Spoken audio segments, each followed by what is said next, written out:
So right, up the Chelsea, up the Minerals FC. Big up to every single one of you live and locked in. Hope everyone's doing well, winning live. First and foremost, I want you all to smash to pieces that like button if you haven't already. I want you to hit the subscribe button. I want you to hit the notification bell, ding dong. Let's have it right so you know when we go live. And we've got the Minerals FC Ultras membership down below in the description. Salute to all my Minerals FC Ultras. Salute to our Chelsea old boy. We see things they'll never see. And salute to all the no surrender mentality. So big up to everyone. Hope everyone's doing well and landing the damn minerals. We're going to go through it today. As we all know, it's Chelsea v Ipswich tomorrow away. A big game. And let's have it right. It's a must-win game. End of. There's no excuses. Yeah. 3 points on the board tomorrow. And that is exactly what I expect. I don't expect anything less. I don't expect a draw. I don't expect a loss. I expect 3 points. I mean, what are we doing here? But I just want to learn some facts here. Chelsea haven't lost the final game of the calendar year since 2011. And it was 2002 since we last lost our final away game of the calendar year. Also, Ipswich haven't won not one Premier League home game since 2002. So they're in mighty form, aren't they? The old mighty Ipswich, the Tractor FC, Farming FC. And Chelsea have played more Premier League away games at Portman Road without winning than they have against any other opponent. Chelsea's last away win against Ipswich was in the second tier in 1989, bruv. That's via the BBC Sport. So let's have it right. We've got two contradicting stats and pieces of information now, which kind of set you up to go, well, hold on a minute. Chelsea might be here for a banana skin. But at the same time, Ipswich's form is absolutely in the gutter. They've only beaten Wolves with 10-man Wolves. Let's have it right. It was sitting 17th. And they beat who else? The biggest bottle jobs in the history of football. Spursy. They're the only two wins that they've had this season, bruv. And I believe that they're away wins as well. So their home form is a shambles. We are playing away at their home ground, and it ain't a fortress. So let's have it right. The manager that was on the list, McKenna, to take the realm at Chelsea, who actually rejected us, is whom Enzo Maresca will be facing tomorrow. Now, a lot of people are coming at Enzo Maresca to use substitutions. Let's have it right, because he only used one in the last game, which was an embarrassment against Fulham. He's allergic to substitutions. He's allergic to changes at this rate. Well, I'm not so sure he's going to make any changes for this game, because let's have it right. Who does he trust to change? Are we going to see João Felix? Is João Felix going to be brought into it? Mudryk, we clearly know. Let's have it right. Oh, salute to our Stevie G. Let's have it right. Mudryk has had his B sample back, and everyone knows about it, but yet nothing's been publicised yet because they're deciding what to do with him. But it don't look too healthy, does it? Oh, don't shoot the minerals, man. What are we doing here? Can everybody just stop getting shot? Let's have it right. Well, Enzo Maresca, what's he going to do? I think he's going to go with the same lineup. He's got no choice in midfield. He's got no Lavias. He's going to play Enzo and Casado. At the back, he's still got no James, no Fofana. He's not using Chilwell, who we're hearing is going to be surplus to requirements and shipped out in January. We're not going to change the goalkeeper. You're going to play Gusto. You're going to play Cucurella. You're going to play Colwill and Tozin, or you're going to play Badashile and Tozin. Either way, it's the same shit. Different day, different game. And then up front, you're only going to go with the Cole Palmer at number 10, Neto on the right, Jackson and Sancho on the left. What else is he going to do? He's not going to play Nkunku, which I'm going to get onto, because Nkunku, let's have it right, it's so-called come out by the brown envelopes that Nkunku has to basically take it, how he's being treated at the moment in not a lot of game time, that the club do not want to sell him. Oh, that doesn't sound right, does it? I think it sounds like they're happy to offload Nkunku, and Nkunku's probably happy to be offloaded because he's sick of playing second fiddle to, the fraudulent Michael Jackson, smooth fucking criminal. What are we doing here? So, look, the rumours are Kolo, Muani, from PSG. Chelsea are interested in him. Their PSG is saying it's a loan deal with an obligation to buy. The player that they bought for 75 million euros plus 50 million euros add-ons for a geezer that so far this season in the Champions League, no goals or assists. Last year, 1 goal, and that was with Frankfurt. And in this season, he's got 2 goals and 1 assist. In the French Cup, this year, or last year, 2 goals. The stats don't look too healthy for the AI scouting, so I don't know what we're doing here. It sounds like we're trying to broker a deal so that Nkunku can go to PSG and Chelsea can go for another, I don't know, high potential, unproven player that PSG wasted a shitload of money on. Why do we want him? Why do we need him? We've got Nico Jackson. Why can't we go for better than Nicholas Jackson in a Victor Osimhen or a Gyökeres or an Isaac? When we're hearing Isaac, they were scared, Chelsea, by the 150 million price tag. But you were prepared to pay what? 100 million for Osimhen, but you didn't want to pay his wages, did you? What are we doing here? Sounds like absolute Scrabble. Yeah? Luck of the draw. Again, these directors, this ownership showing that their recruitment policies are shamble. They're very good at selling Cobham players for pure profit, but when it comes to their own players that they buy, they can't sell them for that sort of money. So what does that tell you about the recruitment policy? Why are we looking at Muani? What for? We don't need another player like that. A versatile striker. We need another versatile striker. Isn't Nkunku a versatile striker? Isn't he more proven, more experienced? But yet PSG want him, and he's not good enough for us. And he's not good enough for Enzo Maresca. I find it very hard to believe. So I don't like all this bangers and mash waffle, which leads me on to this. Chelsea are not that busy for January, and are not desperate to bring players in. They're very happy with what they're doing. That's fine for Fabrizio Romano.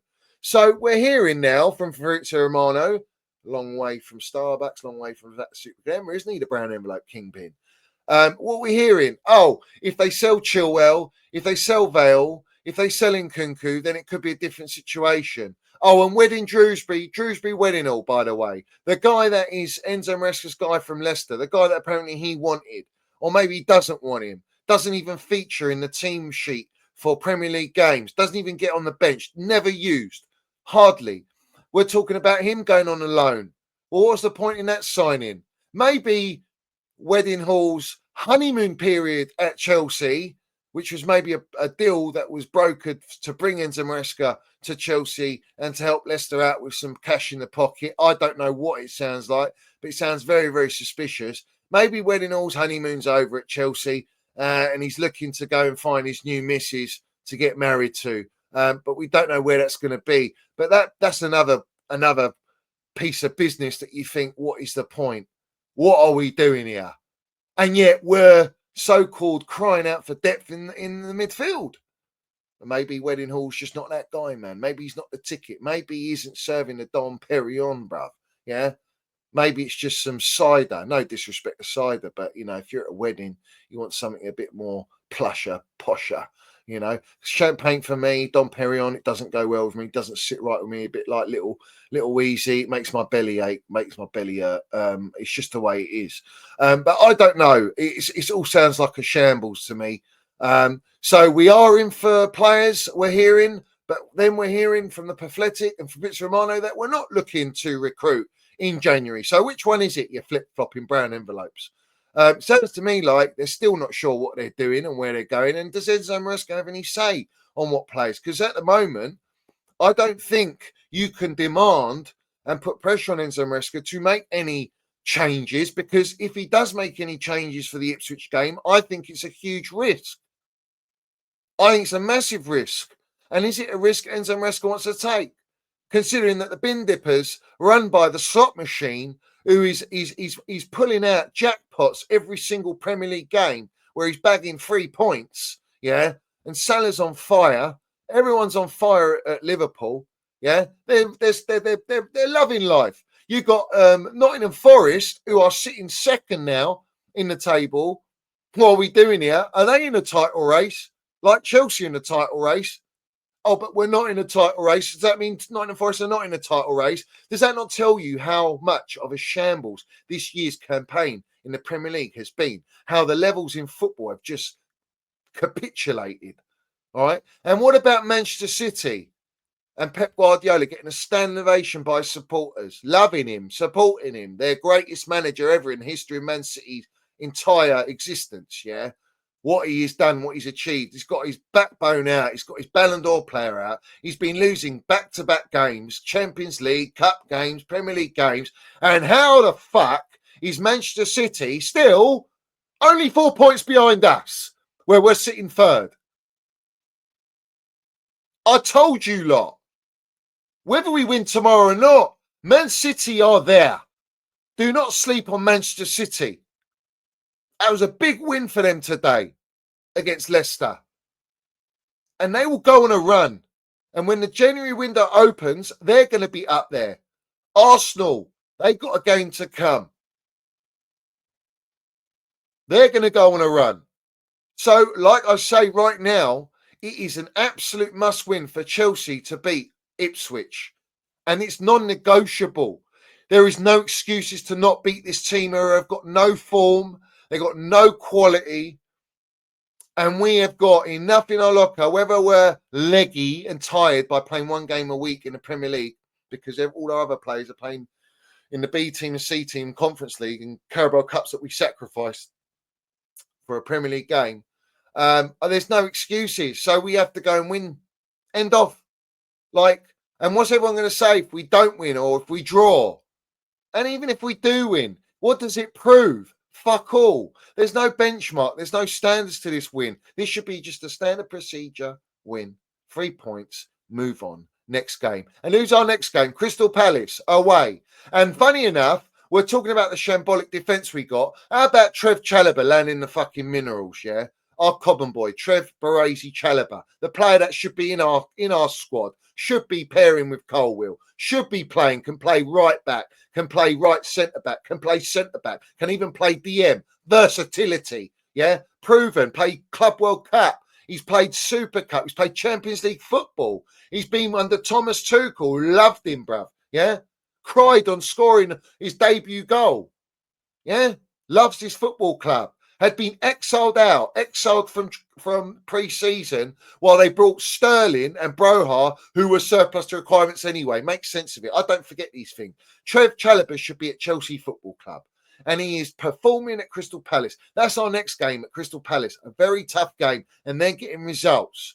So tomorrow's game is such a huge game, I cannot stress it, bruv. Yeah? After getting embarrassed against Fulham, who ain't won at our ground for 45 years. I'm not too happy with his records being broken under Clown Lake, and definitely after this new manager. So let's have it right.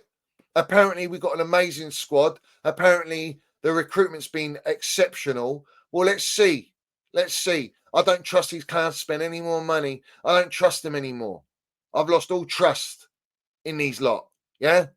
But sadly, you lot in the fan base that are buying into this nonsense, yeah, it's too late. You're going to get more of these Muanis and all these fucking players and River Plate centre-backs, unknown players, yeah, because you bought into it now.